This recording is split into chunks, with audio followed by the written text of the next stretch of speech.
नमस्कार दोस्तों, इस वीडियो सत्र में आपका स्वागत है।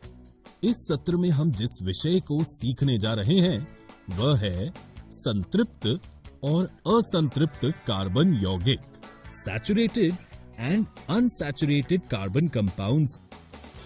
तो बच्चों, इससे पहले कि हम अपनी चर्चा आगे बढ़ाएं, हमें पता होना चाहिए कि हाइड्रोजन और कार्बन से बना एक यौगिक हाइड्रोकार्बन कहलाता है और ये हाइड्रोकार्बन दो प्रकार के होते हैं, संतृप्त हाइड्रोकार्बन और असंतृप्त हाइड्रोकार्बन।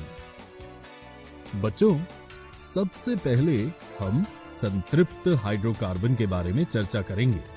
उन्हें एल्केन भी कहा जाता है। हाइड्रोकार्बन जिसमें कार्बन परमाणु केवल एकल बंध से जुड़े होते हैं, उन्हें संतृप्त हाइड्रोकार्बन कहा जाता है। इसे एल्केन भी कहा जाता है।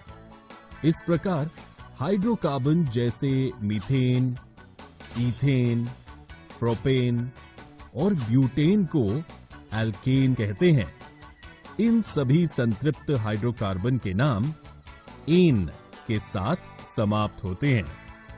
संतृप्त हाइड्रोकार्बन या एल्केन का सामान्य सूत्र इस प्रकार लिखा जाता है CnH2n+2, जहां N कार्बन परमाणुओं की संख्या है। चलिए अब उदाहरणों की सहायता से संतृप्त हाइड्रोकार्बन पर चर्चा करें। यदि एक एल्केन के अणु में एक कार्बन परमाणु होता है, जब N 1 के बराबर होता है, सामान्य सूत्र के अनुसार इसका यौगिक सूत्र CH4 बन जाता है, जिसे हम मीथेन कहते हैं। इसी तरह यदि हम N 2 के बराबर लेते हैं तो हम ईथेन प्राप्त करते हैं।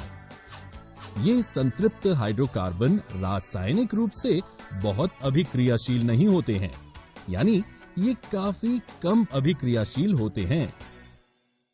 एक हाइड्रोकार्बन जिसमें दो कार्बन परमाणु एक द्विआबंध या त्रिआबंध से जुड़े होते हैं, वो एक असंतृप्त हाइड्रोकार्बन कहलाता है। ईथेन और इथाइन दो महत्वपूर्ण हाइड्रोकार्बन हैं, क्योंकि ईथेन में द्विआबंध होता है और इथाइन में एक त्रिआबंध होता है। दो कार्बन परमाणुओं के बीच दो जोड़े इलेक्ट्रॉनों को साझा करके एक द्विआबंध बनाया जाता है, जबकि दो कार्बन परमाणुओं के बीच 3 इलेक्ट्रॉन जोड़े के साझाकरण से एक त्रिआबंध बनता है। असंतृप्त हाइड्रोकार्बन क्रैकिंग नामक प्रक्रिया द्वारा ज्यादातर पेट्रोलियम से प्राप्त किए जाते हैं। असंतृप्त हाइड्रोकार्बन दो प्रकार के होते हैं। एक द्विआबंध हाइड्रोकार्बन को एल्कीन भी कहा जाता है। दो त्रिआबंध हाइड्रोकार्बन को एल्काइन भी कहा जाता है। अब हम प्रत्येक के बारे में विस्तार से चर्चा करेंगे। एक असंतृप्त हाइड्रोकार्बन जिसमें दो कार्बन परमाणु एक द्विआबंध से जुड़े होते हैं, वह एल्कीन कहलाता है। इन एल्कीन में दो कार्बन परमाणुओं के बीच द्विआबंध होता है, जो दो इलेक्ट्रॉन जोड़े के साझाकरण से बनता है। ईथीन C2H4 और प्रोपीन C3H6 दो अलग अलग एल्कीन्स हैं। क्यों? क्योंकि उनमें दो कार्बन परमाणुओं के बीच द्विआबंध होता है। यहाँ एक दिलचस्प तथ्य है। बच्चों, क्या आप जानते हैं कि केवल एक कार्बन परमाणु होने पर कोई एल्कीन नहीं हो सकता है?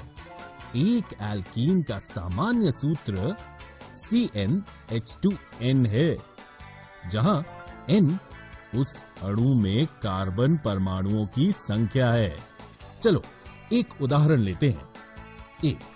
यदि किसी एल्कीन के अणु में दो कार्बन परमाणु हैं, तो N 2 के बराबर है और इसका आणविक सूत्र C2H4 होगा। 2 इसी तरह जब N 3 के बराबर है तो हमें प्रोपीन मिलेगा। सबसे सरल एल्कीन इथीन है और इसका सामान्य नाम इथिलीन है। आइए अब एल्काइन के बारे में चर्चा करते हैं। ये असंतृप्त हाइड्रोकार्बन है जिसमें 2 कार्बन परमाणु त्रिआबंध द्वारा जुड़े होते हैं। इस प्रकार एल्काइन में कार्बन परमाणुओं के बीच त्रिआबंध होता है जो 3 जोड़े इलेक्ट्रॉनों के साझाकरण से बनता है। इथाइन और प्रोपाइन एल्काइन होते हैं क्योंकि उनमें 2 कार्बन परमाणुओं के बीच एक त्रिआबंध होता है। इसके अलावा एक और आश्चर्यजनक तथ्य यह है कि केवल एक कार्बन परमाणु होने पर कोई एल्काइन नहीं हो सकता है। एल्काइन का सामान्य सूत्र CnH2n-2 है, जहां N एल्काइन के एक अणु में कार्बन परमाणुओं की संख्या है। उदाहरणों की मदद से इसकी चर्चा करते हैं। 1. यदि किसी एल्काइन के अणु में 2 कार्बन परमाणु हैं, तो N 2 के बराबर है। इसका सूत्र C2H2 होगा जो कि इथाइन है। 2. इसी तरह अगर हम N 3 के बराबर लेते हैं तो हमें प्रोपाइन मिलेगा।